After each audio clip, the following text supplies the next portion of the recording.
नमस्कार मित्रांनो, मी राम तायडे. आपलं राम तायडेज फॅशन या यूट्यूब चॅनलमध्ये सर्वांचं मनापासून स्वागत करतो. मित्रांनो, तुम्ही सर्वजण पोलीस भरतीच्या तयारीला लागले असाल. पोलीस भरतीची तयारी करत असताना मुख्यत्वे करून ग्रामीण भागातील जे विद्यार्थी असतात त्या ग्रामीण भागातील विद्यार्थ्यांना मॅथमॅटिक्स या सब्जेक्टचा प्रॉब्लेम येत असतो. तर मॅथमॅटिक्स या सब्जेक्ट्समध्ये वेगवेगळ्या प्रकारचे टॉपिक आपल्याला कव्हर करावे लागतात. तर आपण आपल्या चॅनलच्या माध्यमातून मॅथमॅटिक्स या सब्जेक्टवरील जे काही टॉपिक्स असतील ते टॉपिक आपण इथं सॉल्व्ह करण्याचा आपण प्रयत्न करणार आहोत. तर आजच्या या व्हिडिओमध्ये आपण वयवारी हा जो टॉपिक आहे तर त्या टॉपिकवरील जे प्रॉब्लेम आहेत ते सॉल्व्ह करूया. तर इथं प्रॉब्लेम दिलेला आहे बघा. तुषारच्या वडिलांचे सध्याचे वय हे तुषारच्या सध्याच्या वयाच्या 4 पट आहे. 5 वर्षापूर्वी तुषारच्या वडिलांचे वय तुषारच्या त्या वेळेच्या वयाच्या 7 पट होते. तर तुषारच्या वडिलांचे सध्याचे वय किती? याचा अर्थ काय? आपल्याला तुषारचे सध्याचे वय किती आहे हे काढायचं आहे. तर आपण बघूया काय जो प्रॉब्लेम आपल्याला दिलेला असेल त्या प्रॉब्लेमला आपल्याला बायफर्गेशन करायचं असते. त्याला वेगवेगळ्या पार्टमध्ये डिवाइड करायचं. तर सध्या आपण पहिली जी लाईन आहे ती वाचूया. तुषारच्या वडिलांचे सध्याचे वय हे तुषारच्या सध्याच्या वयाच्या 4 पट आहे. म्हणजे काय? आपल्याला तुषारचं वय x कन्सिडर करावं लागेल. म्हणून आपण सोडवताना काय करूया की तुषारचे वय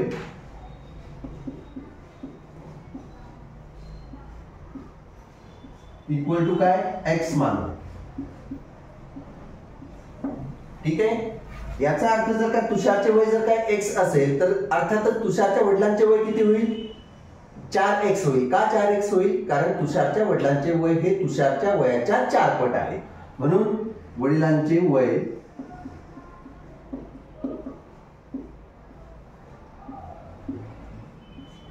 इक्वल टू काय होईल? 4x होईल. आता पुढे काय दिलेलं आहे बघा. 5 वर्षापूर्वी म्हणजे काय? आजच्या वयाच्या 5 वर्ष अगोदर तुषारच्या वडिलांचे वय तुषारच्या वडिलांचे जे वय आहे ते तुषारच्या त्या वेळेच्या वयाच्या 7 पट होते. म्हणजे काय? 5 वर्षापूर्वी तुषारचं वय किती असेल मग? तर आपण इथं लिहूया 5 वर्षापूर्वी तुषारचे वय किती होईल? 5 वर्षापूर्वी. पूर्वी म्हटलं म्हणजे काय? अगोदर जावं लागेल. बरोबर. से फॉर एक्झाम्पल माझं वय आता जर का 45 वर्ष आहे तर 5 वर्षापूर्वी माझं वय किती आहे असं जर का मी तुम्हाला प्रश्न केला तर अर्थातच तुम्ही काय कराल की 45 वजा 5 म्हणजे 40 असं करा. मग आता ह्या एक्झाम्पल मध्ये पण आपल्याला तेच करायचं आहे की तुषारचे वय 5 वर्षापूर्वी किती असेल? आता सध्याचं वय जर काय x असेल तर अर्थातच आपल्याला ह्या वयामधनं 5 मायनस करावं लागतील. म्हणजे काय? 5 वर्षापूर्वी तुषारचे वय इक्वल टू x मायनस 5 होईल. बरोबर. आणि वडिलांचे वय किती होईल? 5 वर्षांपूर्वी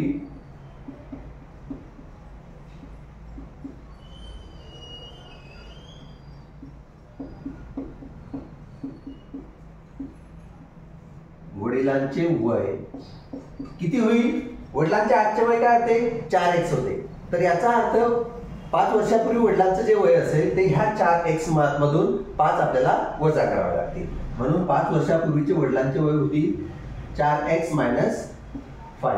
इथपर्यंत तुम्हाला समजलं असेल. आता बघा पुढे काय म्हणतोय आपण.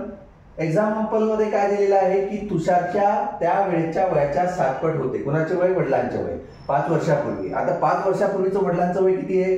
4x minus 5. म्हणून आता आपण इथं लिहूया 4x मायनस 5.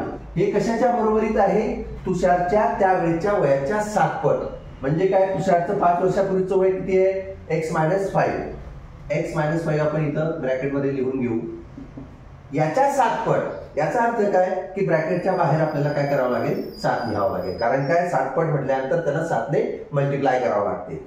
आता आपण हे जे इक्वेशन जे दिलेलं आहे हे आपण सॉल्व्ह करायचा प्रयत्न करूया. आता 4x मायनस 5 इक्वल टू आता हे 7 जे आहे ब्रॅकेटच्या बाहेर जे आहे ते ब्रॅकेट मधील ज्या काही संख्या असतील त्या संख्येला काय करावं लागतं? त्याला मल्टिप्लाय करावं लागते. याचा अर्थ काय? त्याचा आपल्याला गुणाकार करावा लागतो. म्हणून 7 इंटू x म्हणजे 7x. नंतर 7 5 35 आणि चिन्ह कोणतं द्यावं लागेल? इथं मायनसचं चिन्ह आहे, प्लस मायनस मायनस मायनस 35. आता हे इक्वेशन आपण सॉल्व्ह करूया. काय करू? जे नंबर जे आहे ते एका साईडला घेऊ आणि एक्स लागलेली संख्या जी आहे ती एका साईडला घेऊन येऊ.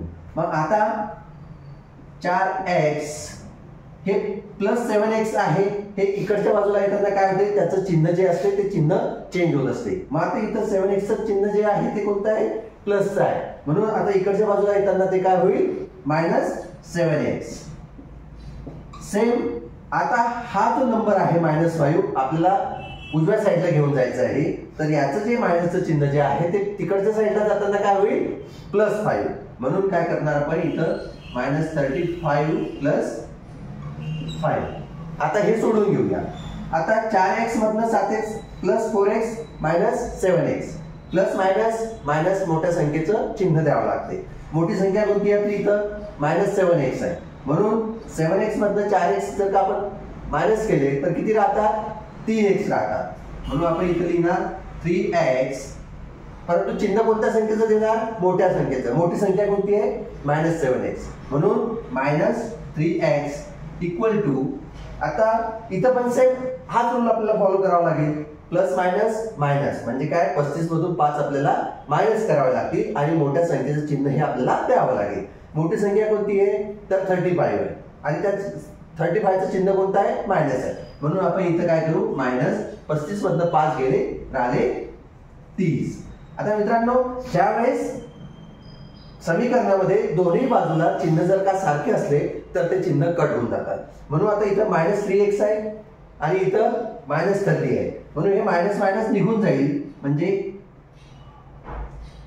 कट होईल आणि हे पण कट होईल. म्हणजे आता काय राहिलं इथं? आपण इकडे समोर बघूया. इथं काय राहिलं?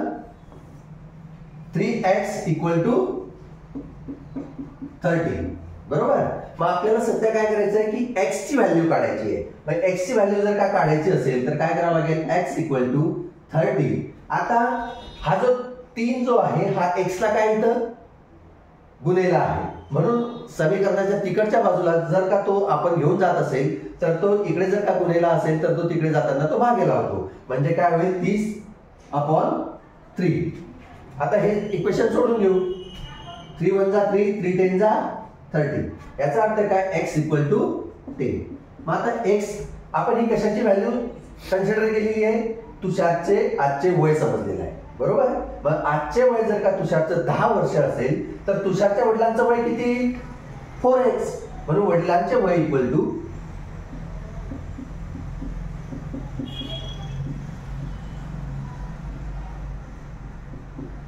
4x. आता इथं 4 × x ची व्हॅल्यू किती आलेली आहे? 10 आलेली आहे. म्हणून आपण इथं 10 टाकणार आणि 4 × 10 मीन्स 40. अशा प्रकारे वडिलांचं आजचं वय आपण काढलेलं आहे, ते निघालेलं आहे 40 वर्ष. तर आपल्याला अशा पद्धतीचे जर का वेगवेगळ्या टॉपिकवरील वेगवेगळे प्रॉब्लेम जर का सॉल्व्ह करायचे असतील किंवा ते आपल्याला शिकायचे जर का असतील तर मित्रांनो, तुम्ही आपल्या चॅनलला सबस्क्राईब करा. व्हिडिओ आवडला असेल तर लाईक करा आणि जर का तुम्हाला आणखी कोणत्या वेगळ्या टॉपिकवरती जर व्हिडिओ हवे असतील तर ते कमेंट बॉक्समध्ये कमेंट करून नक्की सांगा. धन्यवाद.